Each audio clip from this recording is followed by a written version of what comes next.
Residential schools గురుకుల పాఠశాలని నూతనమైన concept తీసుకొచ్చింది ఎన్టీ రామారావు గారి దిశ.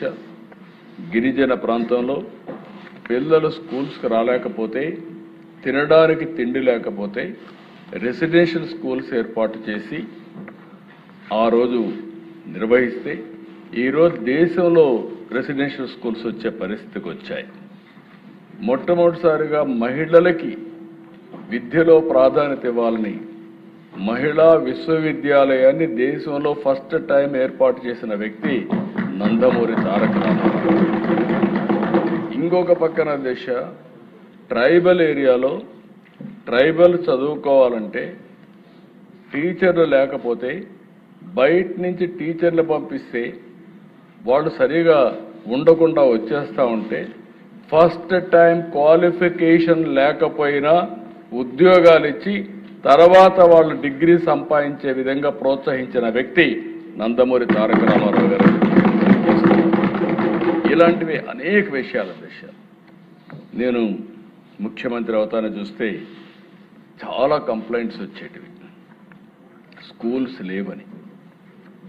తెలంగాణ ప్రాంతాల దిశ ఈరోజు మీరు చూస్తే నాకే ఆశ్చర్యం వేస్తుంది. రంగారెడ్డి జిల్లా హై స్కూల్స్ లేవు, కనీసం చదువుకోవడానికి పిల్లలకు హై స్కూల్స్ లేకపోతే అది చూసిన తర్వాత ప్రతి కిలోమీటర్కి ఒక ప్రాథమిక పాఠశాల, ప్రతి 3 కిలోమీటర్లకి ఒక అప్పర్ ప్రైమరీ స్కూలు, 5 కిలోమీటర్లకి హై స్కూలు, మండలానికి జూనియర్ కాలేజ్, ఎవ్రీ డివిజన్కి ఒక ఇంజనీరింగ్ కాలేజ్, ఎవ్రీ డిస్ట్రిక్ట్కి ఒక మెడికల్ కాలేజ్ కాన్సెప్ట్ తీసుకొచ్చి స్టాచ్యురేషన్కి వెళ్ళాను అధ్యక్ష. ఆ రోజు అన్ని ఇక్కడ ఒకటే జీవోతో.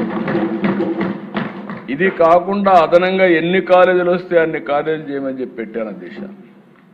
ఈరోజు రంగారెడ్డి జిల్లాలో ఉండే ఇంజనీరింగ్ కాలేజీలు దేశంలో ఎక్కడా లేవు. హైయెస్ట్ పర్ క్యాపిటా ఇన్కమ్కి చిరునామా రంగారెడ్డి జిల్లా అంటే అది విద్య వల్లనే సాధ్యమైంది అధ్యక్ష.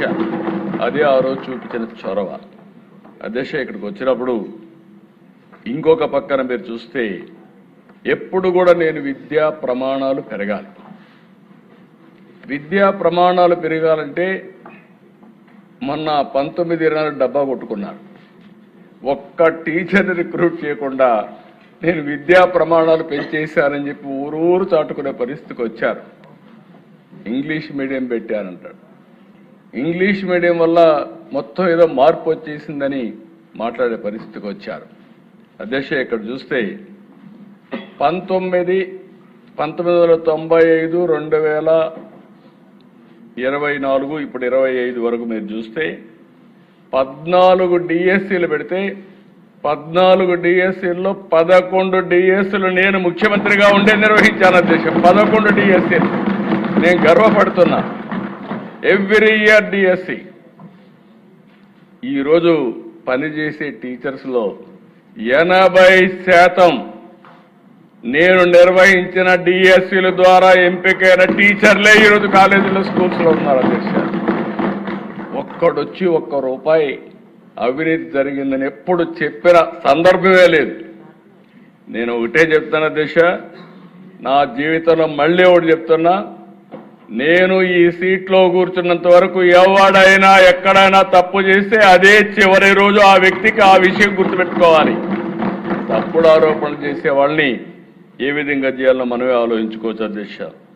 ఇంకో పక్కన అధ్యక్ష 1996 3 కేజీలు డ్రై రేషన్ తీసుకొచ్చాం. దేనికోసం అంటే ఈ పిల్లల్లో స్కూలుకు పంపకపోతే 3 కేజీలు బియ్యం ఇస్తే పిల్లల్ని పంపిస్తారు. డ్రై రేషన్ ఇచ్చిన రోజులు అవన్నీ. అక్కడి నుంచి ఇంకొక పక్కన అధ్యక్ష 2003లో మధ్యాహ్న భోజనం నాకు ఇప్పటికి కూడా జ్ఞాపకం ఉంది. ఎవరు చేస్తారంటే డాక్రా సంఘాలు ఉన్నాయి, వంట చేయడానికి సిద్ధంగా ఉన్నారు. ఆ బాధ్యత వాళ్ళకు అప్పచెప్పి మొట్టమొదటిసారిగా రాష్ట్రంలో మధ్యాహ్న భోజనాన్ని ప్రవేశపెట్టిన పార్టీ ఆ రోజు తెలుగుదేశం అధ్యక్ష. ఇంకొక పక్కన అధ్యక్ష మీరు ఒకసారి చూస్తే 18లో ఇంటర్మీడియట్ కూడా తీసుకొస్తే వీళ్ళు వస్తానే ఇంటర్మీడియట్కి మధ్యాహ్న భోజనం తీసేస్తే మళ్ళీ మేము వస్తానే ఇంటర్మీడియట్ కూడా మధ్యాహ్న భోజనం పెట్టే పార్టీ ఎన్డీఏ అని చెప్పి కూడా నేను మీకు తెలియజేస్తున్నా. ఇంకొక పక్కన దేశ ఆ రోజు ఆలోచించినప్పుడు స్టేక్ హోల్డర్స్ ఇన్వాల్వ్మెంట్ ఉండాలని, ఎవరైతే లబ్ధిదారులు ఉన్నారో వాళ్ళు ఇన్వాల్వ్మెంట్ ఉండాలని డాక్రా సంఘాలకి ఆ రోజు మహిళలకి డాక్రా సంఘాలు తీసుకొచ్చాం, వన సంరక్షణ సమితులు తీసుకొచ్చాం, సాగునీటి సంఘాలు తీసుకొచ్చాం. అదే మరి ప్రతి ఒక్క స్కూల్కి గ్రామ విద్యా కమిటీలు కూడా తీసుకొచ్చాం.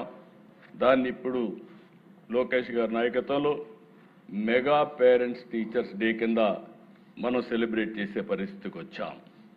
ఇంకో పక్కన దేశ సమాజంలో అనేక సమస్యలు, వరకట్న సమస్య, పేరెంట్స్ అయితే ఆడబిడ్డల పట్ల వివక్ష చూపించేవాళ్ళు, మగపిల్లలై చదివించడం, ఆడపిల్లలై చదివించకుండా మానేయడం. ఎందుకంటే పెళ్లి చేసి తొందరలో పంపించేస్తే